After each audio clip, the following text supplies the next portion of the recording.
Kite, H-O-M-E.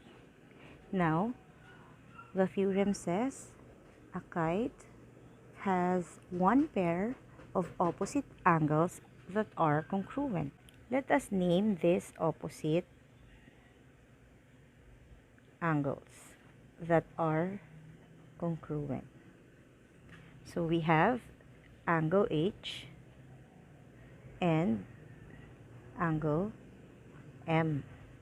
Or we can name it by using three letters. That would mean O, H, E is congruent with angle O, M, E. What will be the measure of angle M? Of course, 89 degrees. Now, how are we going to solve for the value of x? That will make it congruent angles. The measure of angle H is equal to the measure of angle M. So let us substitute the values. We have 98 degrees is equal to 3x plus 8 degrees. So we have to use addition property of equality on both sides of the equation. That is 3x is equal to 90. Multiply both sides by 1/3. And the answer for the value of x is 30. If x now is equal to 30, let us check if the measure of angle M is really 98 degrees. Angle M is equal to 3x plus 8 is equal to 3 times 30 plus 8 is equal to 90 plus 8 is equal to 98 degrees. So the measure of angle M is also 98 degrees. What is the relationship of these two opposite angles of this kite? Angle G is congruent with angle M. So for us to be able to solve for the value of x, we must substitute the measurements to our equation.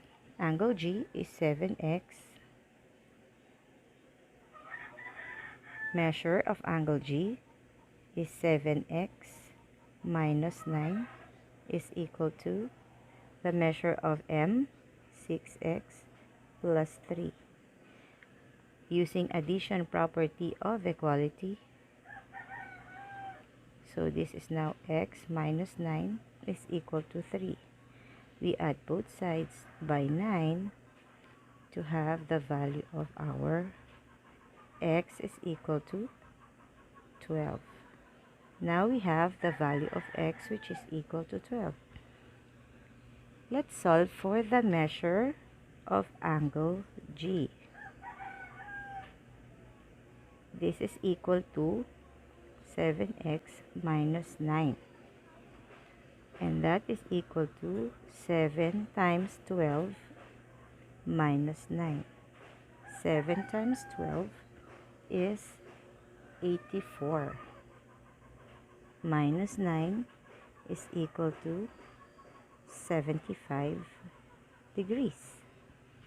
So the measure of angle G is equal to 75 degrees. It follows that the measure of angle M is also 75 degrees since they are opposite angles that are congruent.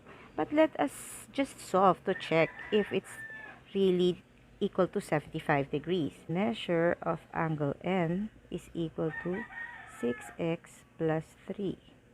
So that is equal to 6 times 12 plus 3 is equal to 72 plus 3. That is equal to 75 degrees.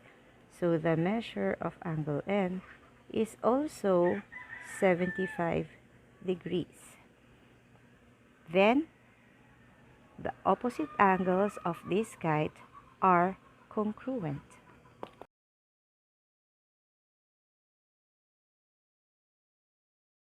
CARE.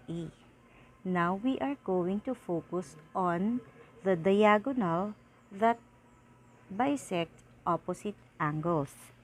So first, let's name the diagonal in this given. AE. This diagonal bisect two opposite angles. So it means this angle here and this angle here are congruent angles. So let's name this angle CAE is congruent with angle RAE. Okay, so let's name that angles. Angle CEA, this one CEA is congruent with angle REA. These are the two congruent angles formed by the given diagonal AE. Now let's have an example. And what is the measure of angle RAE? Of course, also 60 degrees. 60 degrees. Then what is the measure of angle REA? Also 40 degrees, because the diagonal bisect each opposite angles into two congruent angles. What if the given is like this? So we have the angle MUH. MUH is 8x plus 5 degrees and 3x plus 30 degrees for CUH. Okay, so these two angles are congruent because it is bisected by diagonal UH. Okay, so to solve for the value of x, we simply write angle MUH is congruent with the angle CUH. Then we substitute 8x plus 5 is equal to 3x plus 30. Addition property of equality, combining terms on one side of the equation, plus 5 is equal to 30. Then we continue solving, still addition property. So we have 5x is equal to 25. Multiply both sides by 1/5. Now x is equal to 5. Now we have the value of x is equal to 5. We can find now the measure of angle MUH, which is equal to 8x plus 5. Now we have 8 times 5 plus 5 is equal to 40, plus 5 is equal to 45 degrees. So the measure of angle MUH is equal to 45 degrees. Thus, it follows the measure of angle CUH is also 45 degrees, since these two angles are congruent. But let's still check if it's really 45 degrees. So that is equal to 3 times 5 plus 30.